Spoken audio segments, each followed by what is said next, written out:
My name is Erica Osborne, and I will be presenting my section of our Creutzfeldt-Jacobs disease presentation.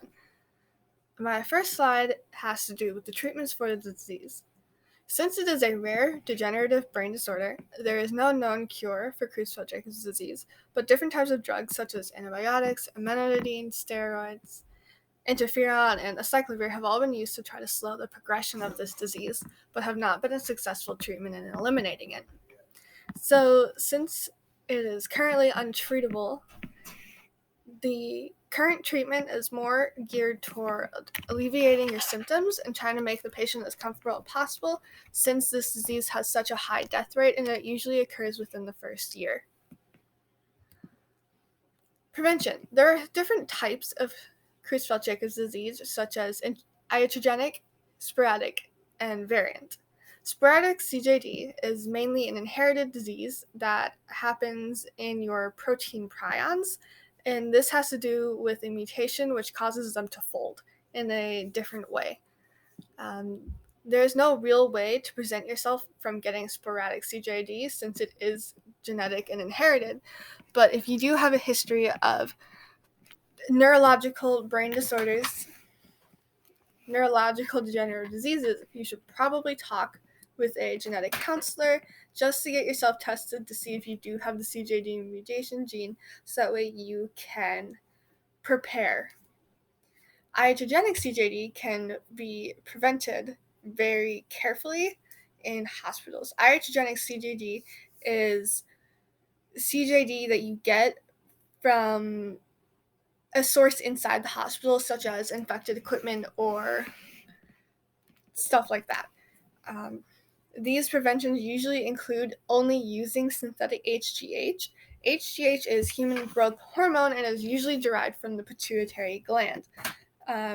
Another way to prevent iatrogenic CJD is by destructing all of the tools and equipment used on patients with or suspected to have CJD, and by using single use of kits of lumbar taps, which are essentially big needles that go into your spine to test spinal fluid.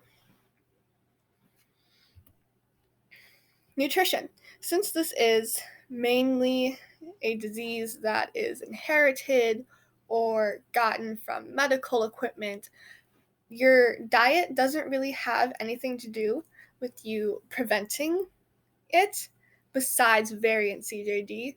Variant CJD can be contracted by eating beef or animal products that have been infected, but from an animal that has been infected by mad cow disease.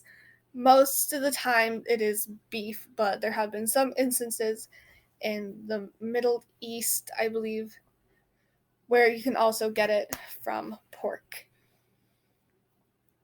Once you have CJD, your nutrition and diet usually stays the same until the progression of symptoms occurs, which can cause your movements to become more sporadic and your muscles to not work as well, and it can just cause issues and difficulties with eating. There are lots of different roles that people use inside of a hospital while diagnosing CJD.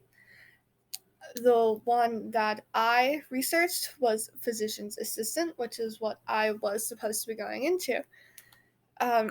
Your physician's assistant will usually work hand in hand with your lead physician, just consulting them and helping them with what they need. A physician's assistant has a lot of the same duties as a physician, but they work under their supervision, so they are not a full-fledged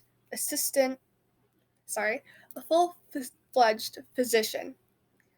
They can still order tests, they can conclude what your exams might mean, they can conduct your physical exams and look at all the different test results and figure out what might be wrong with you, and they can write you prescriptions to help alleviate your symptoms. And then after those slides, we just have a lot of sources. So again, thank you. I was Erica Osborne, and this was my presentation. Thank you. I don't remember how to start recording.